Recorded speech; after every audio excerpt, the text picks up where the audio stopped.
శ్రీ గురుభ్యో నమః. హరి ఓం. శ్రీ మాత్రే నమః.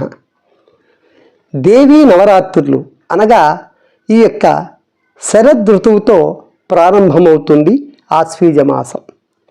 ఈ యొక్క ఆశ్వీజ మాసం శుద్ధ పాడ్యమి అనగా పాడ్యమి నుండి నవరాత్రులు 9 రోజులు కూడా జరుపుకునేటటువంటి ఉత్సవమే ఈ యొక్క దసరా ఉత్సవములు అని చెప్పబడింది. ఈ దసరా ఉత్సవంలో ముఖ్యంగా దుర్గాదేవిని మొదటి రోజు పూజించడం మన ఆనవాయితీ. ఈ యొక్క దుర్గాదేవి వర్ణం ఎట్లుంటుందంటే హిరణ్యవర్ణాం హరిణీం సువర్ణరజతస్రజాం చంద్రాం హిరణ్మయీం లక్ష్మీం జాతవేదో మమావహ. చూసారా, హిరణ్యంతో ఆ యొక్క తల్లి పోల్చబడి ఉంది. అంటే హిరణ్య వర్ణంతో, బంగారు వర్ణంతో ఆ యొక్క తల్లి ఉంటుంది.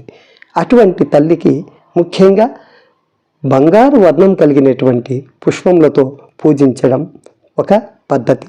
రెండవది, ఆ యొక్క అమ్మవారికి ప్రీతికరమైనటువంటి ప్రసాదం ఏమనగా ఈ యొక్క శనగ పిండితో చేసేటువంటి బూంది నివేదన చేయడం చాలా ఉత్తమం.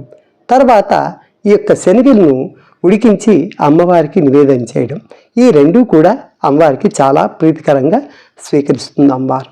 కాబట్టి ప్రతి ఒక్క భక్తులు ఆ యొక్క దుర్గాదేవికి ఇటువంటి నివేదన చేసి అమ్మవారి కృపా కటాక్షాలు పొంది ఆయురారోగ్యాలతో వర్ధిల్లాలని ఆ అమ్మవారిని ప్రార్థిస్తున్నాను.